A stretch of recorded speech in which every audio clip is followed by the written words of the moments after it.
Welcome back, everyone, to Paper Movies, Season 4, Episode 2, where we talk about Indiana Jones and the Kingdom of the Crystal Skull by James Rollins. Because they told Rob McGregor he couldn't write it. That's actually true. Rob McGregor said, hey, I want to come back to this franchise because I haven't written for it since the 90s. They're like, nah, we're good. Well, here's the thing. He said, can I write Kingdom of the Crystal Skull? They said, no, but you can write the Staff of Kings novelization for the video game. And then they never published it. Oh, wow.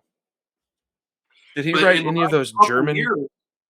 Last couple of years, he's done some dramatized readings, I guess, on his podcast of Staff of Kings. Interesting. Do you know did he write those German exclusives? No, that's a different person. Okay. Didn't know if they just had him write it and then translated it and be like, here you go, Germany. No, Germany. That's a specific German author who wrote German Indiana Jones books. Those are interesting. They're the only novels, except for Army of the Dead, which came out much later, that take place after Last Crusade. Don't you own those German ones, Jeremy? I own most of them. I'm missing 2. Noah gave them to me. I think it's kind of funny that the enemy in the Indiana Jones books have always been Nazis. Not always. And, not always, but that's the safe enemy. It's like 2 out of the 3, and it's like the country of origin gets some exclusive books. I guess it's like an apology letter or something. You're like, sorry, you've always been the bad guys, but we know times have changed, so here you go. Have some Indiana Jones books. Well, the French got access to a bunch of YA young Indiana Jones books that are only in French. Really? Man. Yeah. It's weird. It's weird what Lucasfilm allowed because in Hungary they did a bunch of Han Solo novels, and Lucasfilm said you can't do that. They got in trouble for it. Wow. But anyway, so Kingdom of the Crystal Skull. It's about the Russians are trying to get a crystal skull so they can control the minds of everyone, and they kidnap Indiana Jones and his pal Mac to find it at Area 51. And then Indy ends up going after the skull because Mutt, this biker greaser guy, it's like, my mom's missing and your buddy Oxley is missing too. I said, okay, I haven't talked to these people in forever, but guess I'm going to go with you to go find Akator, also known as El Dorado, but they barely ever call it that in this. Yeah.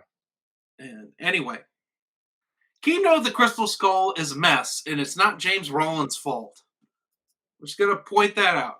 Because when we talk about Temple of Doom is kind of a mess too. But James Caan did his best, and I think James Rollins did his best because he had a lot of restrictions writing this book. Like, I feel like he didn't have a lot of choice in dialogue, for instance. Right. He had to put in verbatim the script. And the script's bad.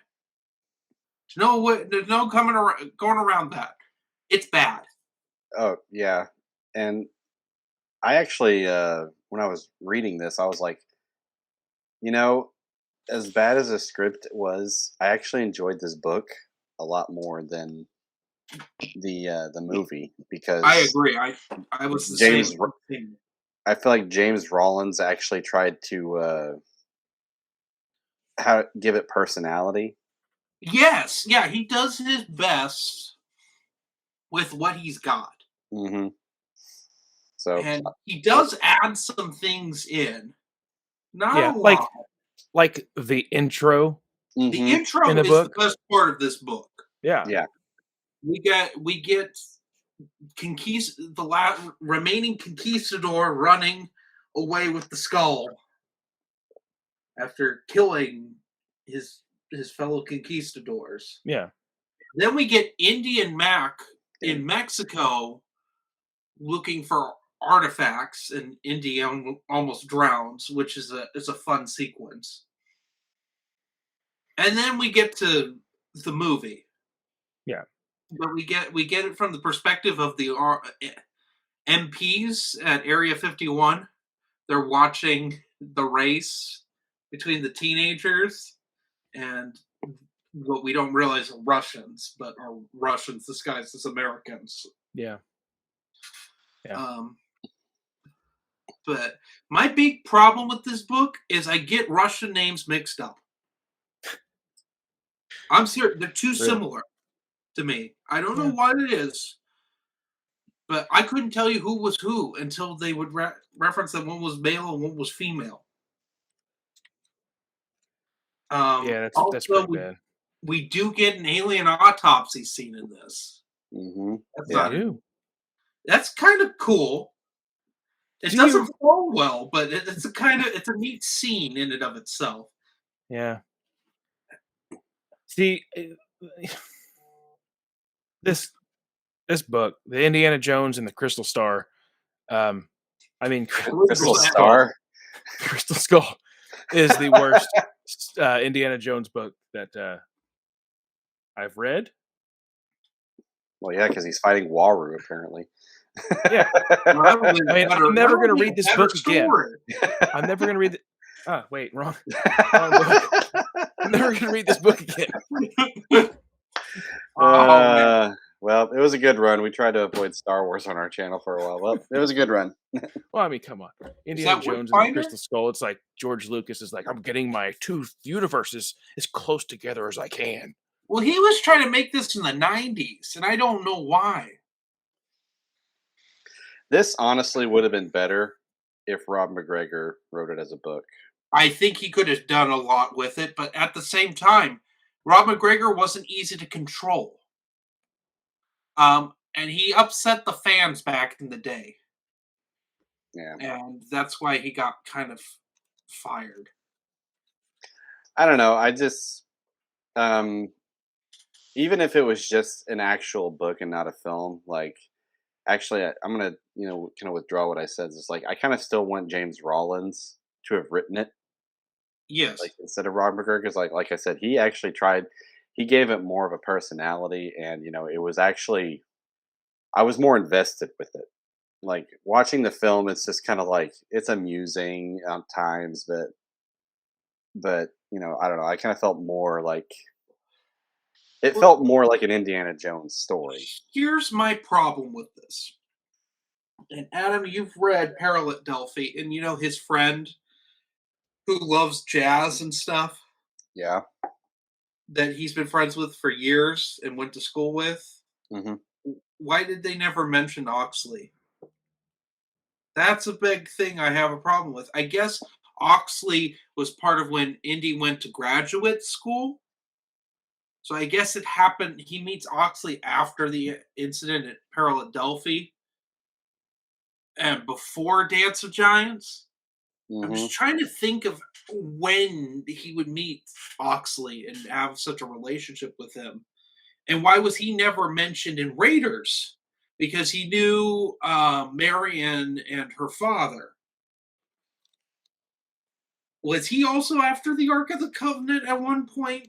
When Indy had his initial love affair with Marion when she was a quote-unquote child? That was uncomfortable to say. Yeah, I know. It's like it's what the book said. This is educational purposes. YouTube. We're talking about books. Yeah. the powers that be. All right, explicit.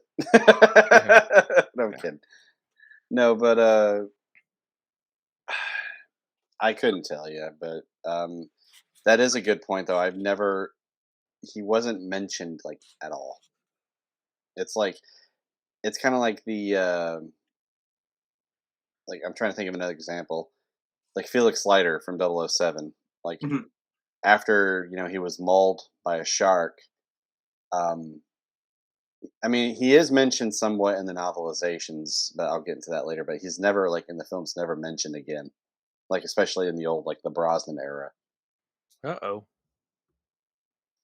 Where did he go? Maybe he lost power from the snow. We shouldn't have said Waru. I know.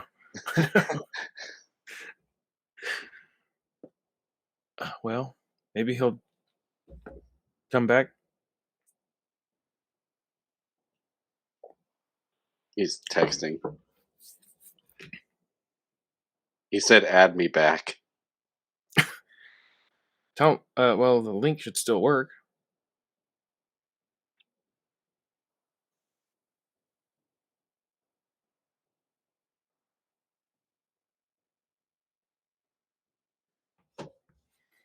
I'll send a new one anyway. There he is.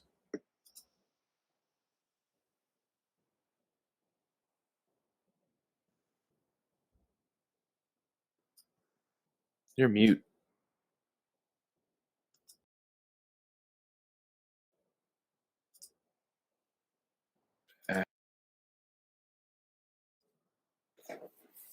Jeremy, I can hear you. Jeremy has no audio. I can't hear him.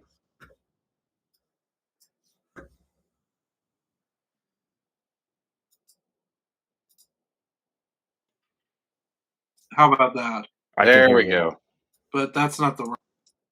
Oh, now he's gone.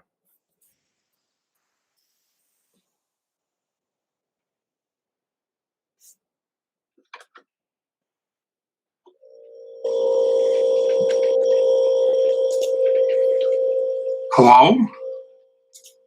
Yeah. Waru, is that you? Yeah. Can you hear me? I can hear you. I can hear you. Okay, now it's the crystal skull, also known as my refrigerator, is acting up. I don't know what happened. That happened last time we streamed together. Guys, it does tie in. It does tie in. What's his name, Oxley say at the end? That they're interdimensional aliens? Interdimensional beings. Oh my god. Kingdom of the Crystal Skull is the Crystal Star. The crystals. Well, this isn't the first time Indiana Jones and Star Wars have tied together. There's an Indiana Jones comic where Han Solo and Chewbacca crash the Millennium Falcon. Han dies on impact, and Indiana Jones and Short Round find it. And because they're looking for Bigfoot, and Chewbacca is Bigfoot. Wow. Okay. Another connection. All right. Okay. We had technical difficulties. Adam, do you remember what you were saying?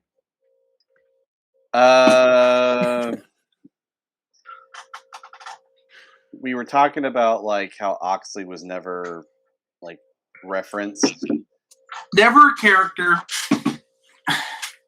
It's like, well, first of all, the actor who played Marcus is dead in real life. Died in the 90s. And Indy's kind of old, and Sean Connery was playing a character older than he actually was, so it doesn't make sense for Henry Sr. to be back.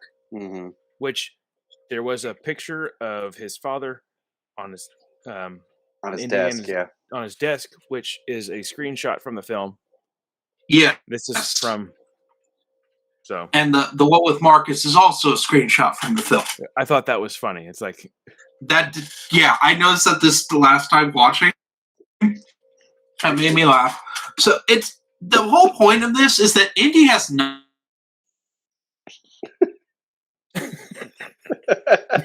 More technical difficulties. Again. Okay, now we can hear you. It froze as you were doing this. And for our next sponsor. Captain Morgan. I don't know what it is. Every time we use Be Live, my computer cannot handle it. Really? Yeah, I don't know why. That's strange. Close out your other programs. Oh, that's the. Well, I didn't do that before. No. I don't think I have anything going. I just closed out my other windows. Okay. All right. I don't want to. Yeah, it's just disaster.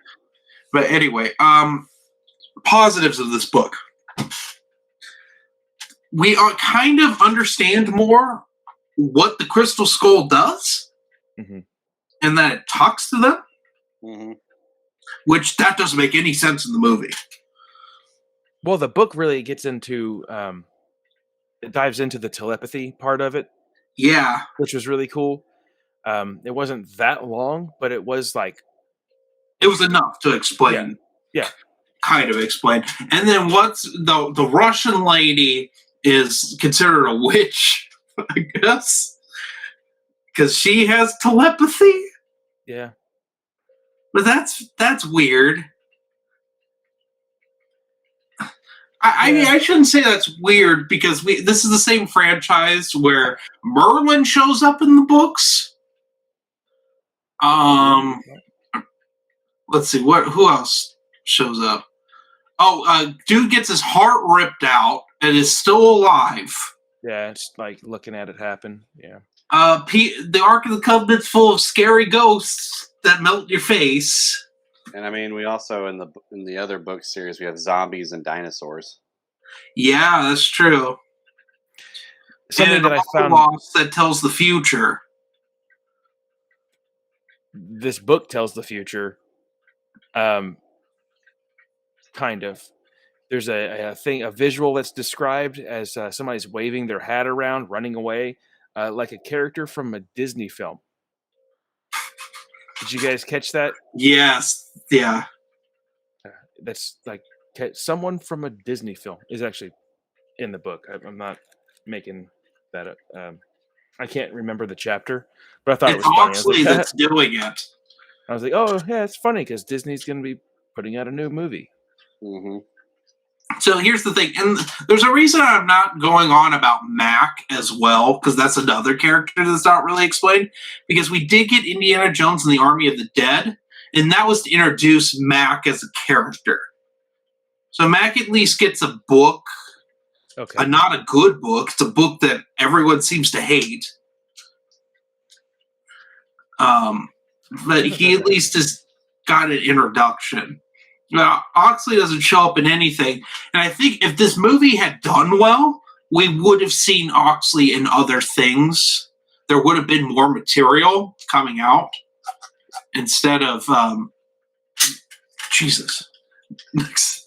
Was this originally supposed to be like setting up that Mutt would be the next Indiana Jones? Yes. Like Henry yeah, because they planned a fifth one, but Shia LaBeouf was a pain in the ass. I think I have a feeling he was like kind of embarrassed by some of the stuff they made him do. He straight up said he was embarrassed. Okay, because I mean that dude is a good actor. Oh yeah, and this is right when he was starting to have his meltdown phase, where he was just way too popular. Yeah, because he was doing those stupid Transformers movies. Yeah. But he's literally said that the swinging on the vines was one of the most embarrassing things he's ever done. And he literally trashed the movie when they were promoting it and really upset Spielberg and Lucas, and they said they would never work with him again. It's kind of a shame because I actually did enjoy that scene where he's that sword fight between yeah. I kind of thought that was a pretty solid scene. It's a better scene in the book. Mm-hmm. Because you don't have Marion's commentary coaching him, which is really annoying in the movie. She has nothing to do with this. And it was like it was kind of like a let's bring somebody else back and called her. Well, who are they? Were they going to bring back Willie Scott? No one liked her. Marion's the one they like. Well, they like Elsa, but she's dead. I did like the speaking of Mutt, I like that scene, the scorpion scene. Yes. That was a lot better in the book because like in the film, like it was just like I just got stung by a scorpion, it was huge. He's like, oh well, the thing with scorpions is the bigger they are, you'll be fine. But like in the book it was there was like a little pause. I remember there being a pause. It's like, hey, the thing with scorpions is the bigger they are, the better off you'll be. And then he's just like there's a beat that he's like, oh, if a small one stings you, don't keep it to yourself. You know, I kind of like that. I like that. Yeah. Yeah. Well, it's easy to. Go ahead, Jeremy. Well, the whole "you're a teacher," and he goes part-time. You know, That works better in the book. It worked in the trailer, and then they put the wrong take in the movie. It goes part-time. So it ever bothered anyone? Literally, my buddy Dylan that does the Backpillars podcast with me, we will walk up to each other when we see each other, go part-time. It's a terrible take. It's like they woke up Harrison Ford from his nap. They're like, Harrison, we need you to say part-time. He goes, part-time. It was kind of funny, like with I'm pretty sure most of the film he was in most of the film, like he had stunt doubles doing most of the scenes. Like, hey, you were in that film part-time. Part-time. Well, here's the thing. Here's the big problem with doing something like this. And Red Letter Media said it best when they reviewed Kingdom of the Crystal Skull. No one wants to see their grandfather as Indiana Jones. Right. So if you're going to do that, then Mutt should be the one who's the big action hero, right? That makes sense. Oh, and they yeah. bring him in, and he doesn't do anything a lot of the time. At least in the book, it kind of feels like Indy's mentoring him. And he does more things in the book. Mm-hmm. Like he's like when they finally get to Akator and they're trying to figure out the puzzle to get into the pyramid. It's him and Mutt figuring it out, and in the movie, it's Oxley being weird. Yeah, I can't stand the Oxley character when he's like crazed and weird. Yeah, it's just obnoxious. You mind like if the mysticism part of it, like 3 layers down or whatever he said. It was like 3 times it drops. Yeah. Through eyes I saw in tears. That's how he talks. Don't get me wrong. This is the same guy who played Kane in Alien. You got the chest burster came out of him. He's a great actor. But it's like Spielberg had him ham it up. Yeah, big time. Adam, what were you going to say? I was going to say this is not necessarily the novelization itself, but the guy that did the narrated the audiobook. I can't remember his name, but I want to give kudos to him because that was a very good narration. Like kind of like the author, he kind of it wasn't like over the top. It was like very compelling, and I actually listened to the audiobook, and I don't know, it was a little bit more engaging, if that makes sense. I think he did the audiobook for First Blood. Because I want to say I've heard him before. I'm gonna just look his name while we're looking. Look him up, and also, can you reenact how he said part-time? I can't remember. I think it's part-time. Part-time. Okay. Not part-time. Part-time. You should rename this episode to part-time. Part-time. Yeah. I like reading novelizations. Part-time. It's so bad. L.J. Ganser, I guess. Gonser. Okay. Did you guys see this in the theater? Yes. Yes. What was your opinion after seeing it in the theater? When did this come out? 2008. I just graduated high school, so I was like, cool. I mean, I think me and my roommates went back to the apartment and just tried to forget. I think I was finishing up 7th grade, and I was embarrassed. Not as embarrassed because this is the same year that the TCW movie came out. They came out like in the same month, and the TCW movie was like a wretched experience sitting through. This was not as painful, but still, it was kind of embarrassing at times.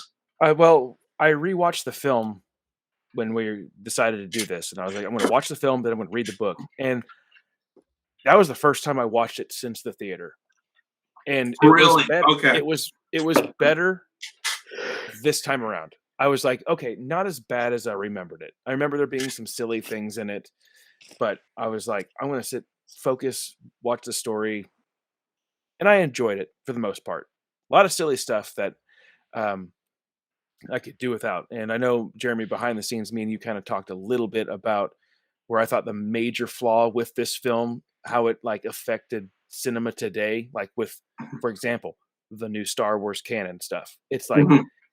there are some really like critical moments where it's like life and death situations, but they've turned it into just jokes. Yes, And it's like, because they looked at Last Crusade and they said Last Crusade works because it's funny. But the thing is, Last Crusade works because the humor is sparing. mhm, yeah, Um, It is kind of funny considering that like that whole scene when they find out they find out that Indy finds out Mutt's actually his son. He's like they're tied up and there's like, guess what? You're going back to school, that was assuming we funny. don't die. It's like, I thought you said you didn't care about school. He's like, that's before I knew you were my son. that's before I was your father. Yeah, yeah. So I mean, it did have some funny stuff, but it was also like, come on, let's have some of these stakes mean something. Like, is Mutt gonna die? Is Marion gonna live? You know, like, let us feel the tension, not just constantly. Yeah, it's literally so much of this is ripped from Last Crusade. We got, instead of dad issues, he has son issues. Um, there's an over amount of humor compared to other things. There's references to the Ark of the Covenant. Blatant bad reference, though. This Last Crusade, we didn't even talk about this, but in both the book and the film, there's the mural of the Ark of the Covenant in the catacombs when they're in the grossest water known to man. Yeah. He's like, that's the Ark of the Covenant. Dr. Schneider's like, are you sure? He's like, trust me. And that's all you need. And this is not to say that the Indiana Jones movies aren't full of references. Because, I mean, like, they did the gun gag for, like, 3 movies in a row. With the just shooting someone. Or don't shoot someone. Yeah. But in this one, they redo the Ark of the Covenant gag. And they do it 2 different ways. In the book, it's different than the movie. And I can't decide which one's more obnoxious. Because in the book, he falls on it, like the crate, and the crate's exposed, and he sees the Ark, he's like, oh, that's where it went.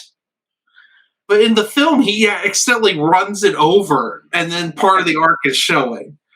And then there's the little Ark sting, which this score, this is the beginning of John Williams being lazy with his music. This is where it begins. This is just Raiders. And half of this is just reused from Raiders of the Lost Ark. A little bit from Last Crusade, but it's mainly Raiders and a couple new pieces. I haven't listened to the soundtrack in quite a while. But I got confused with the age of Indiana Jones.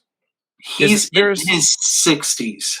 Because there were some things mentioned. I can't remember exactly what it was. I could be misinterpreting what I read, but it was like Mutt and him are having a conversation, and it's clear that Mutt is like, he's like 20, right? He's like, I'm just out of my teenage years. So he's in his early 20s, yes. Yeah. And there was something that was like, Indiana Jones did something. He's like, I did that when I was your age. Which is, okay, you're talking about the Pancha Villa thing. Yeah. So that's incorrect. That's either a continuity error or Indy just doesn't know how old Mutt is because Mutt acts immature. Okay. Because he rode with Pancha Villa when he was about 16 or 17, right before he joins the Belgian army to fight in the First World War. Okay, because he's like, I was your age 19 years ago. And it's like, wait. The numbers they didn't add up in my head. If like you want to run that by me again, what? It was the 1910s. The thing is, so Indiana Jones was born in 1899, which that threw me off when I first found that out. That's established in My First Adventure, which is the first episode of the Young Indiana Jones Chronicles. It's a cringe fest. Oh, okay. So don't watch it. We should watch it together. We should do a watch along of the whole Young Indiana Jones series and just drink because it's like 50% agony. Kind of like what we're doing right now. We're talking about Crystal Skull. Well, it's like half an educational show because it's like Lucas thought the Hitler thing was funny. So Indy meets a new person from history every episode. There's a time he runs away with Tolstoy when he's 9. He meets Roosevelt, not FDR, the other one, Theodore Roosevelt, and teaches him that hunting everything is not okay. Wow. I mean, I'd be down for that as long as it doesn't give me like a pattern. Like, I don't want to like watch when we discuss Tomorrow Never Dies. Like, watch James Bond Jr. I know it's your favorite show, but you know, that's your favorite show. What are you talking about? You're the one who's like hitting up my emails, being like, "We need a Live and Let's Discuss episode that I come back on, and we talk about James Bond Jr. Both the TV show and the comics." Hold on, that's a real thing. Yes. Yes, it's awful. It was an 80s cartoon because they made every movie into a cartoon in the 80s. And I think it only went 1 or 2 seasons. It would have been awesome though if the young James Bond had a dog named Indy. Hey, you meet the Indy dog in the Young Indiana Jones show. Oh, okay. He's a beautiful German Shepherd. It's either a German Shepherd or a Husky.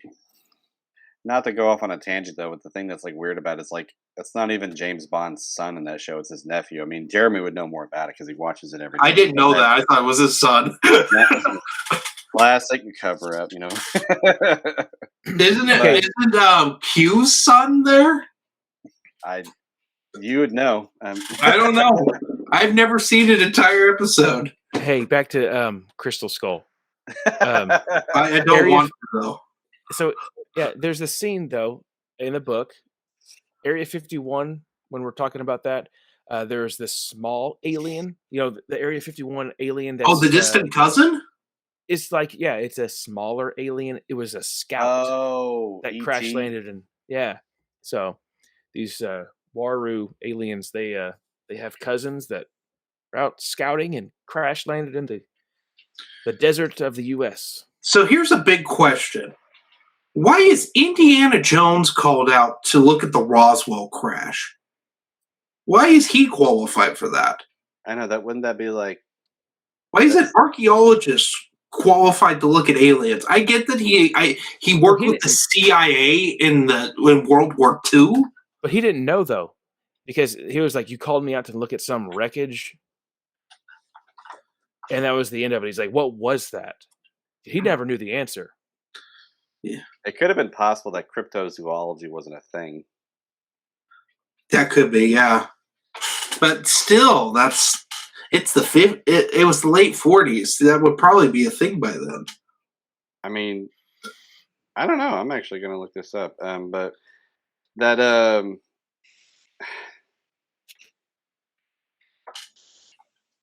but yeah, I mean, like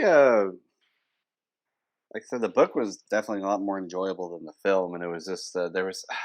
I cannot remember for the life of me. There was something that stood out, and I cannot remember. So somebody else talk. I thought the last few chapters drug out.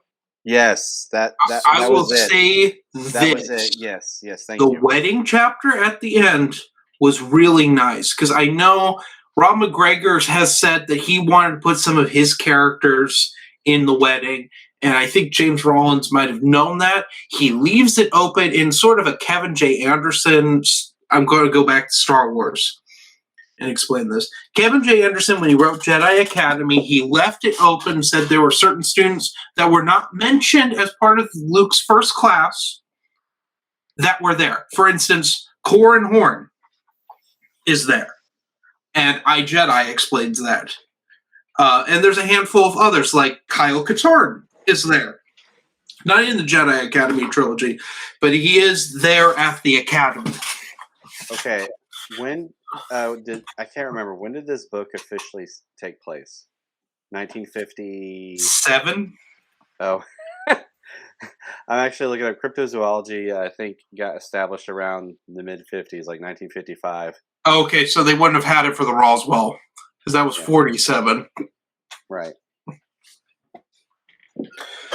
So the thing that I've learned is that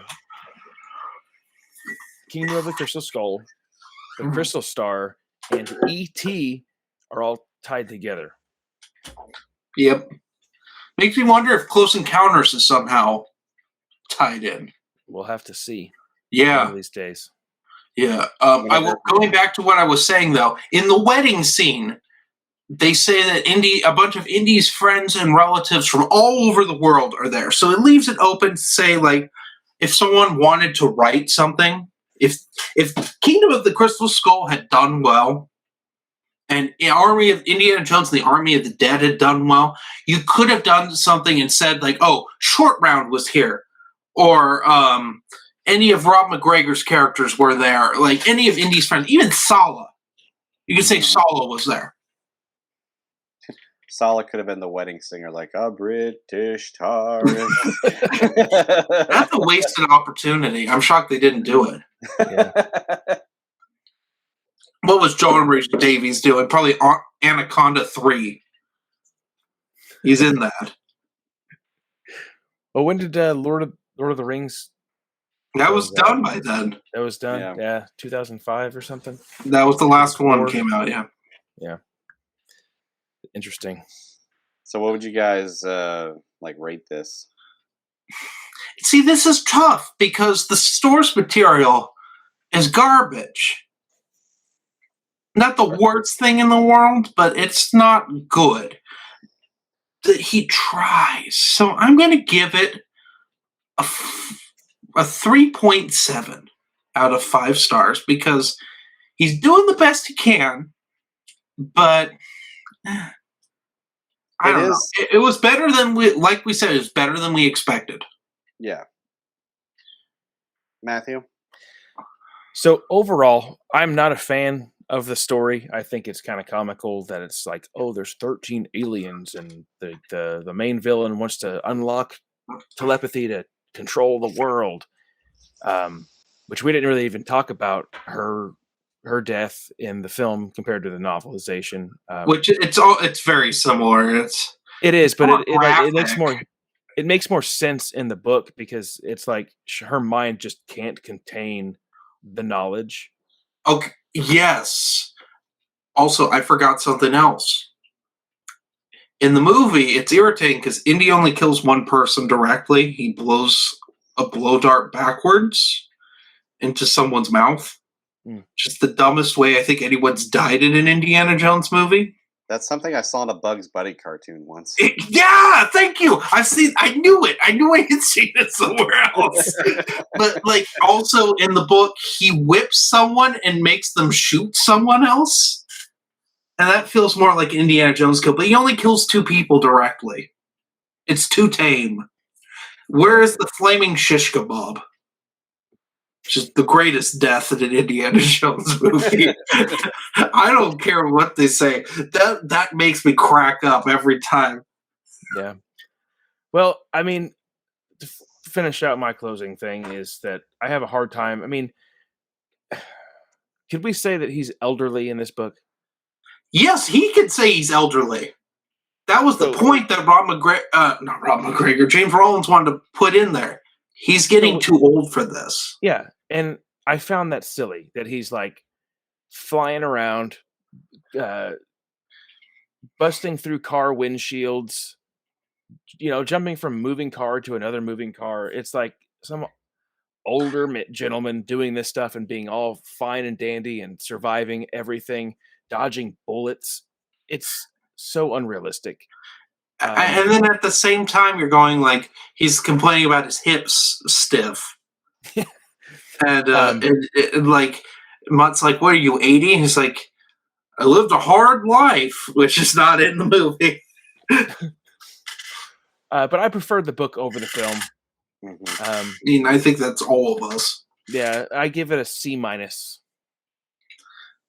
I'm gonna go just a little bit above that. Like I said, it was more. The book was better, and the author didn't with what he had to work with, did a good job. So I'm gonna bump it up to a C+. Okay. All right, let's take this one step further. Let's rank all of these novelizations, since this is the first at Paper Movies First. At this point in time, because they have not announced a Dial of Destiny novelization yet. Hopefully they do. Hopefully they do. I'd be curious to read it. And hopefully it's not written by E.K. Johnston. I don't trust who Lucasfilm has on retainer for... I'll quit. I'll hang up the hat. I'll quit. Weekend Paper Movies. Let's see. Would you guys go Kingdom of the Crystal Skull, Temple of Doom? Oh, I'm sorry. Kingdom of the Crystal Skull's fourth. These are all solid novelizations. Can we agree on that? I agree. So I think Kingdom of the Crystal Skull is the worst, but it's still pretty good. Then Temple of Doom. Then Raiders. And then Last Crusade is the best. I agree. I would say I can't remember what I rated I can't remember what I rated what was it? Temple of Doom. Mm-hmm. I'll have to double check, but after this I'll have to double check, but I'm gonna probably say Crystal Skull, Temple of Doom. And I'm actually tied between Last Crusade and Raiders. Okay. Because I actually like them both. They're both great in their own ways. Mm-hmm. But, I don't know. The original story was iconic and everything, but at the same time, the Last Crusade was, just very well done. So it was kind of hard, but I kind of have them tied. Yeah. And, like, to make the judgment fair, that putting this last, because I know some people like this, is you'd think there'd be the bias of like, oh, you're saying it because the CG was bad. It's like, no, you don't get that in a book. No, you don't. In fact, I mean? Nice not looking at the bad CG. I just watched these. I watched all 4 Indiana Jones movies in 4K because they just got released in 4K Ultra UHD, like the discs. I got the box set for Christmas. And Kingdom of the Crystal Skull looks the worst. But I'll tell you what, it looks better than Dial of Destiny. Yeah. Yeah. I might hang up the fedora at that. Yeah. Never go to a movie theater again. Never. They're going to be waiting to be like, hey, Adam, are you planning to go see that theater? Like, yeah, like, hey, do me a favor. Just tell me if I should go see it or not. God. All right. Well, that was that. What are we... Oh, I actually have it right by me. Mine's on top of the bookshelf. Okay. Well, I have it out. Join us next month when we tackle Spider-Man 2 by Peter David. Who wrote the first one? Who wrote the first one and the third one. And if this is anything, Chris from Mama Chad actually posted on the Paper Movies Facebook page that he couldn't put this book down. Like, it took him like 5 days to finish it. Like, he said, like, I couldn't. He's like, I've never blown through a book that fast. So, well, that's good because it's one of the longest things we're reviewing this year. Yeah. You're welcome. Yeah, that's one of the examples why they don't like me picking novelization. Well, you picked Jaws the Revenge. You picked Predator. Hey, that had an audiobook. True. Yeah. Well, I've picked Gold. What if you picked that was bad? I don't know. Kroll? We didn't read it. Exactly. Everybody's like, hey, I'm out that month. Nope. Hey, I have it right here. Nice. It's sat here since we moved in. It's sat here for 6 months. I think mine has the bookmark in it somewhere still. What Maybe one of these days. Did you pick one we didn't like? I legitimately cannot remember. I don't know. I don't remember ones you picked. Waylon Drew's been pretty awesome, and yeah, you picked Waylon Drew. You picked Raiders was your pick.